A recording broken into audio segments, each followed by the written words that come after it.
All right, welcome back. Another episode of the Foust in the South podcast here. Lots happened since last time I had a podcast, so I'm gonna go through a few things. First off, gonna go through the Charles Bediako situation, some of my thoughts on that. Cover both of the games that have happened since our last podcast. So covering the Tennessee loss as well as the Missouri win. Gonna talk a little bit about Alabama's upcoming game at Florida, what I think is going to happen there, and then we'll kind of a little bit of just kind of look around the SEC real quick, see how teams are looking right now. But like I said, I want to start off just talking a little bit about the Charles Bediako situation. I feel like a ton of people have talked about it. It's probably talked out at this point, but it's kind of wanted to give my thoughts to it. And there's kind of two ways I think about it. First of all, selfishly, obviously, I want him to stay on the team. We really need him. Alabama really needs him. It is a point of weakness for this basketball team right now, specifically at the center position and like the forward position, and we need him. So selfishly, I would love for him just to keep on playing. I don't know if he will. I don't have a great prediction on what I think is going to happen when this finally does actually have its hearing, which I think will be next week.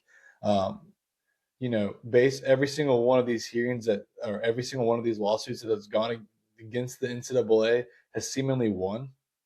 So I would think that's just going to be the case here, but I don't know. I'm not for sure.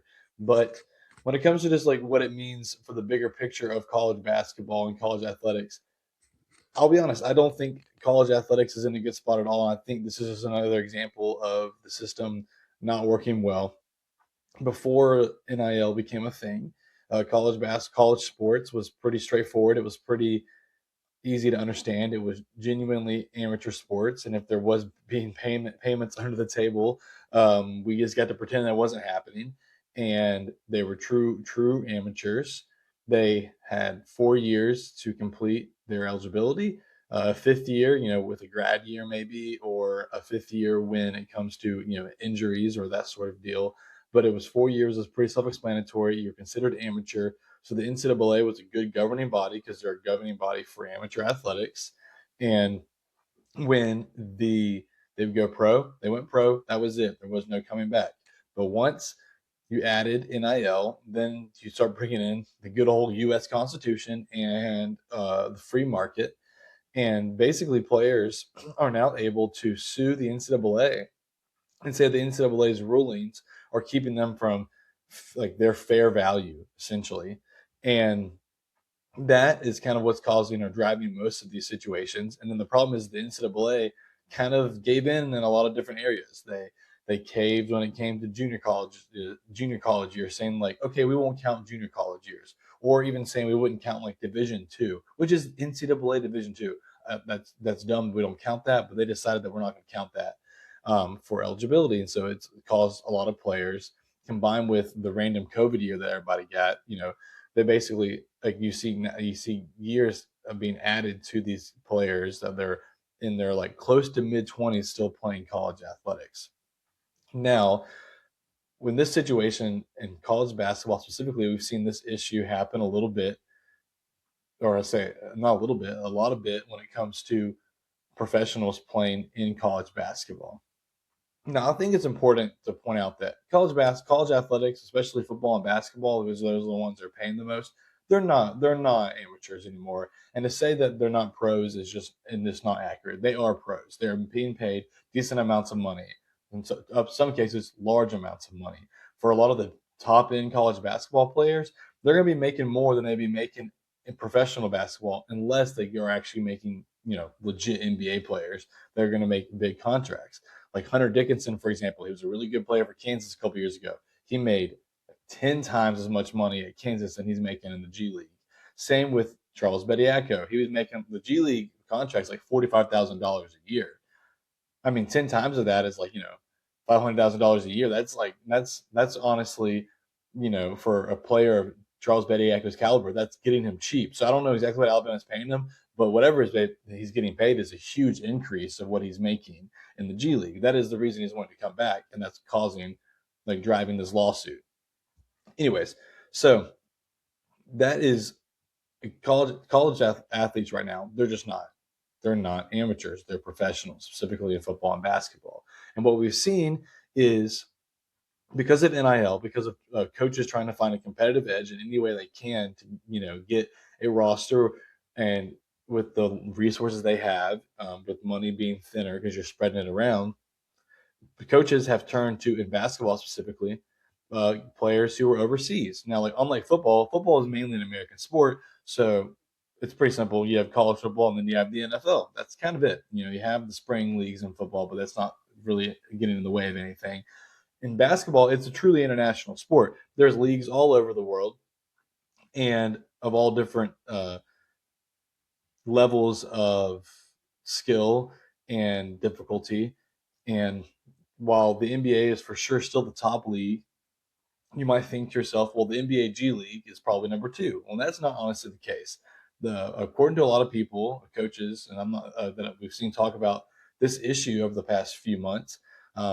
Specifically, the Euro League in Europe is the second best league. So we've seen plenty of players who have played in that league who are now currently playing college basketball.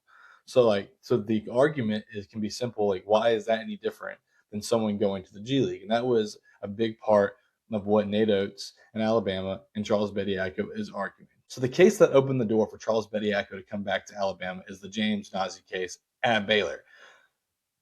James Nazi was a player overseas, grew up over there. He came over, and in the 2023 NBA draft, was actually sitting next to Charles Bediako. And unlike Charles Bediako, was actually drafted into the NBA. He played in the summer league just like Bediako did. It did not work out for him. He never actually signed a contract with the NBA, and then he went back overseas and was playing. Now, Bediako was not drafted, but he signed with a contract with the NBA, but he never actually played an NBA game, just like Najee did not play an NBA game. So if you're just looking at those side by side, there's not too much of a difference in their situation. The main things that are different, that the NCAA are saying is different, is one did not sign an NBA contract, and the other did. Now, Bediako did sign an NBA contract, but he signed it with the G League. It's not like he was playing on the active roster. So, and Najee left because he was not going to get a good contract in the NBA, so he left and went overseas, and he played on a team that is for sure, definitely better than the team that Charles Bediako played on. So the argument that is being made is, why is Bediako being punished for playing in a lesser league? If you're not going to allow him to come back because you think that's professional, then you should not have allowed another player who's in a higher caliber of a team. That's basically the argument on that side. Now, the other one is the college athletics part of it. So Bediako did play college basketball and left. Najee has never played college basketball. So that was part of his eligibility being granted to come back or come to Baylor. The argument that has been brought forth by Nate Oates and other coaches, including Coach K, is that there should not be punishment for American players for doing it through their system versus the European players. The European players, they don't have basketball tied to the educational system like we do in America. So they go and play in clubs, and then they kind of move up in those clubs. While in America, you play in your high school team, and you go play college. So the only difference really is that Bediako played college and went try to go pro, and he was playing in a league that he didn't think was obviously not the NBA, below the NBA. Same with Najee. He tried to go to the NBA, didn't work, so he's in a league below the NBA, and he comes to college because he can make more money. Same with Bediako. So obviously the NCAA is saying there's a difference because they say the difference is, okay, you signed an NBA contract, you played college. Now, what do I think? I don't know. I think the NBA is pretty clear on that. They have given in a lot of areas and given up the fight in a lot of areas, but this was the one that they kind of said no to. So, I mean, I understand that. But I do think the argument that's being made makes sense. And they're basically saying that the NCAA is making a distinction without a difference. Basically saying, like, there's not, like, they're saying that this is a difference between the two situations, but it really isn't that different. And so, legally, now that this is being brought into a court of law, that they can't actually enforce them because they're really not that different. And that's basically what's going to come down to. Now, Bediako has been able to play 2 games so far because he had a restraining order against the NCAA until the court case could happen. which has now actually got delayed because of weather, and they're changing the judges over or whatnot. They that got delayed even further, so Bediako is going to get to play the game this weekend. Anyways, it's a mess. I don't know what's going to be, what the end result is for Charles Bediako in Alabama, but selfishly, I want everything to be fixed in college athletics, and I would like Charles Bediako to continue playing for Alabama this season. Thank you. Okay, moving on to just the actual games, which is the fun part that actually gets taken away from all the off-court drama and legal drama and court drama, is the 2 basketball games that Alabama's played this last week. Saturday was Charles Bediako's debut game back for the Crimson Tide, and I was actually get to be at the game. It was great environment. Only one problem is Alabama lost. Alabama lost Tennessee 79-73. That is a 5th straight loss for Alabama against Tennessee. Pretty brutal. Alabama just can't beat them. Last year, they had them beat in Knoxville, then got their hearts broken on a buzzer beater. That was a high-level game against 2 teams that ended up being 2 seeds. And honestly, that kind of changed a little bit of the seeding around in the tournament. Alabama may have had a better matchup in the region that Tennessee was in. If if Alabama won that game last year, they could have switched. That didn't work out. This time around, neither team were at that caliber. Tennessee's actually right now around a 6 seed. Alabama's around a 5 seed. So it's not the same caliber of game. So Tennessee's a team that Alabama very much can and probably should have beaten at home. One issue, and this has plagued Alabama all year, is that Amari Allen and Aiden Holloway, 2 starters, and the second and third leading scorers on the team did not play because of injuries they got in the Oklahoma game. Well, they both finished the Oklahoma game with those injuries. So me being a little harsh and tough is like, okay, well, if they're not like seriously injured, they should probably be playing in these big time games. Alabama shot 23% from 3, ended up kind of being the main reason they lost. A lot of that can be attributed to mainly Aiden, who's an incredible shooter, and Amari also just does a lot. He can make a lot of shots, and a lot of things just open up with both those guys on the floor. But I still think you can take big takeaways from the game despite Alabama missing 2 of the better players. 2 things I think were highlighted from the Alabama loss. The first one being that Alabama just seems like a very soft team. Like the culture of the team somewhat seems soft. You can see them get physically pushed around in a lot of games. They get out-rebounded. They have been out-rebounded in multiple games this year, including the Tennessee loss. And then I just think, like I said, I mentioned this a little bit earlier, but this might not be fair to say because we don't know the extent of their injuries, of all the players that have happened this year, but just the constant injuries and constant missing 1 games and being questionable, then being doubtful, just does call into question their toughness a little bit. And that's a little harsh, I know. But at some point you got to ask, like, what is the deal? Like, is there not, and I don't want anyone to be playing through injuries like that's going to hurt them anymore. But there is a part of seasons that you're going to be banged up. And this is all me speculating. I obviously don't know their injuries and whatnot, but it does not seem like the culture is as much trying to fight through that as much, I'm going to take this game off. And that is just me as an opinion on the outside. If that's not accurate, I would actually love it if that's not accurate, but that's just kind of the way I see it. But with players missing kind of seemingly every game, and the physicality being what it is, up and down, I think my fear is that this could lead to the rest of the basketball season where Alabama is up and down, and we kind of end up near 500 or so record in the SEC, which would make Alabama, like an okay seed in the tournament. And then you'd be hoping that they can, somehow get through to the second weekend. And that's kind of like the extent of what they're going to do basically this year. And I hope that's not the case, but that's just kind of, unfortunately, the way I feel when it comes to, it's kind of what we've seen so far. They were great in the Kentucky game. They looked bad in the Texas game. They looked good in the Mississippi State game, struggled the Oklahoma game, struggled the Tennessee game, looked great. And then the next game at Missouri, very up and down. A lot of that's due to the lineups constantly having to change because of injuries. But at this point, it's kind of who the team is. They're constantly missing players. So I do think it's fair to be concerned about that and just kind of think that maybe this is just like what the team is.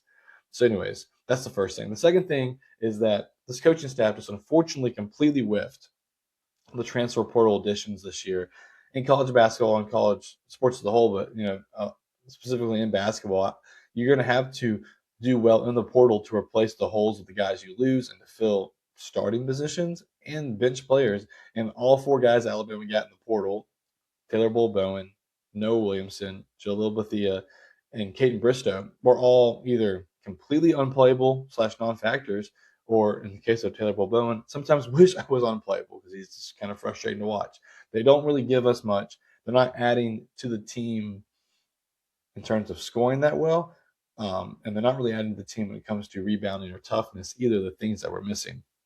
So Alabama completely missing on those players in games when two starters aren't playing, which I get most teams aren't going to be good when the two starters aren't playing, but it really gets highlighted when those guys are being forced to play and they're just not able to go.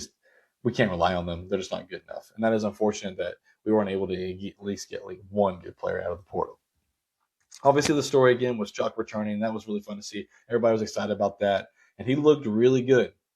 Looked a little bit better offensively than I kind of remembered, which makes sense. He's been playing against better competition the last couple of years.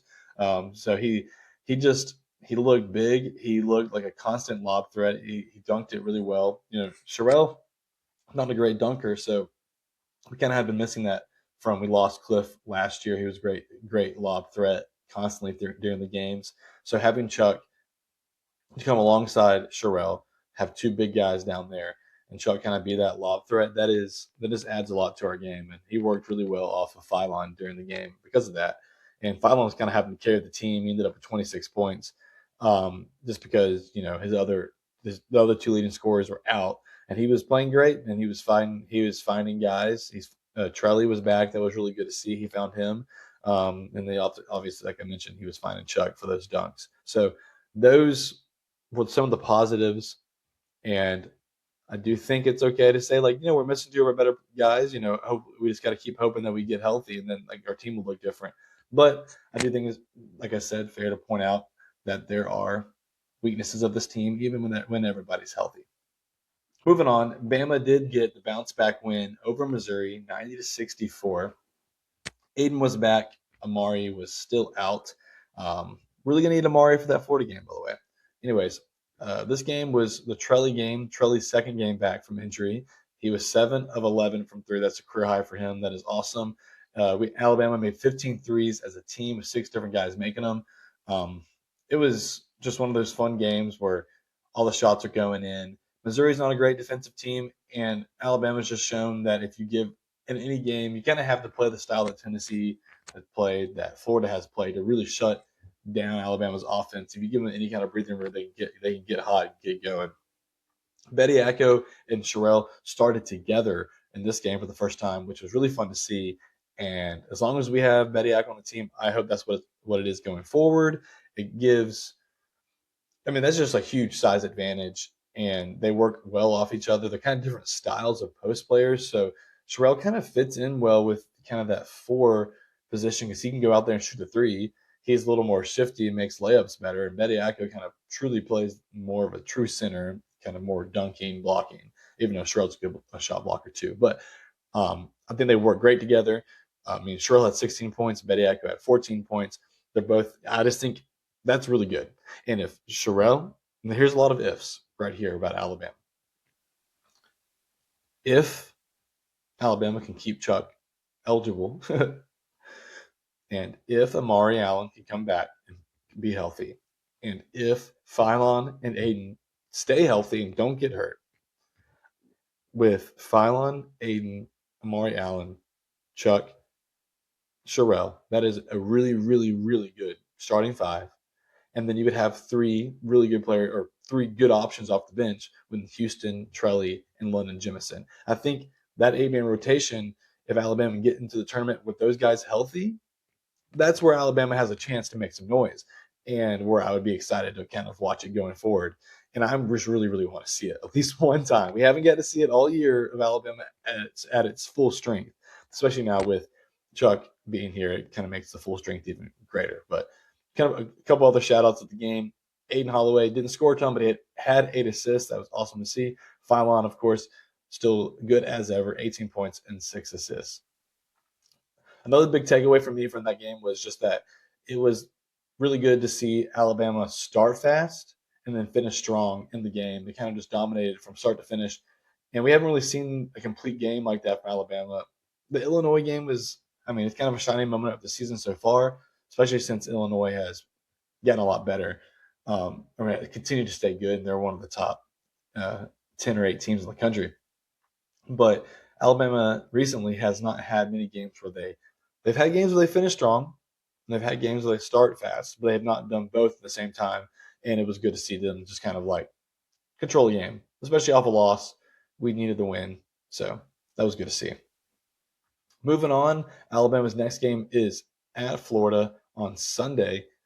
Kind of weird that game's on Sunday. Don't really understand why they randomly put a basketball game on Sunday, but they did. So in that game, Florida's been a tough matchup for Alabama the last couple of years. The main reason is that Florida just was better. And everything Alabama did was good. Florida was just better at it. I mean, they had Walter Clayton last year, who was just Mark Sears, but like 2 times better. So they just kind of dominated, especially at the guard position. The things that we thought we were good at, they just did those better. And all the games basically the same. And we couldn't stop them, but we were trying to keep up. Finally, they stopped us, go on a run. The game was over, basically. Well, this year they'll be a little bit different. Florida's not a good shooting team. They're actually the worst 3-point shooting team in the conference. They lost to Auburn last week, and in that game, Auburn's strategy was simply, okay, we're just going to guard the paint like crazy. Y'all take as many threes as you want. And they did. They couldn't shoot enough to win them the game. So Alabama will have a big advantage in that sense. I think Alabama's guards are right now significantly better than Florida's guards, especially if Amari is playing. Now, key is Amari needs to be playing. So I think that would be a huge matchup. Then also, like Florida is really strong in the post. Their big men they're like the 3 through 4, 5 are incredible players. So having Chuck, which we'll have him for at least one more game, which would be so funny if we only get him for one more game. Whatever, it doesn't matter. I want him for the rest of the season, but this would be a huge game to have him for. If you're going to choose him for just one game, if I'm being honest, it's this one. So having Chuck is slightly an equalizer, especially if Sherelle and Chuck are starting together. And Amari is playing, and I just think those 3 right there are going to work really good and kind of match up well with what Florida has, or match up decently well. So if Amari Allen's able to go and we kind of have that good starting 5, I think it's going to be a pretty good matchup. And it just probably comes down to just like shooting, who shoots it better. If Alabama can shoot it well, they're going to probably have a chance to win the game. And I think they need to win the game. I know that's tough. It's on the road, but they need to win. But ultimately, I mentioned this a minute ago. I would just love to see Bama full strength, no injuries, Chuck playing, just to see what we have, to see like what our best can be, because that'd be awesome. And I think this would be a perfect game to do it. Huge matchup.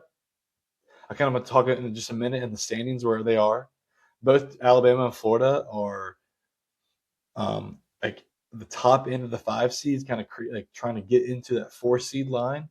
So they're kind of equal teams in the eyes of most of the bracketologists and all the metrics and stuff like that. So this is just going to be a big game and a good chance for Alabama to improve their seeding and improve their standing within the conference. So I'm going to be bold and say if Amari Allen plays, Alabama's going to pull it off. I mean, I don't know why. I know why. It's because I am incredibly biased. But, Todd Golden kind of ran his mouth a little bit. He's going to beat us anyways. So, I kind of would like to beat the peeping Tom, if you know what I mean. Kind of moving on to SEC standings and kind of what's going on in the rest of the conference. Right now, Vandy, Bama, Kentucky, and Tennessee all have 3 losses. Oh, and Auburn, sorry. All have 3 losses.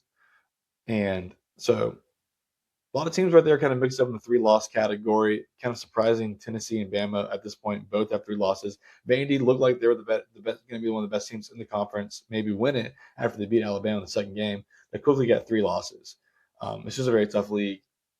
No one's really separated themselves. They're all kind of in the same spot.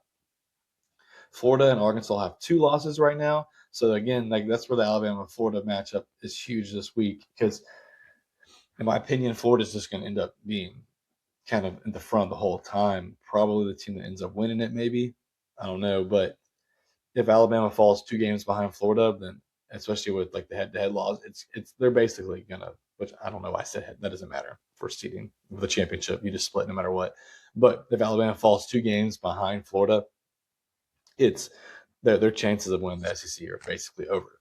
And I mean, maybe everyone keeps losing the way they have, and you never know. But Alabama's going to probably have to get this one. The leading team right now in the conference with only one loss is Texas A&M.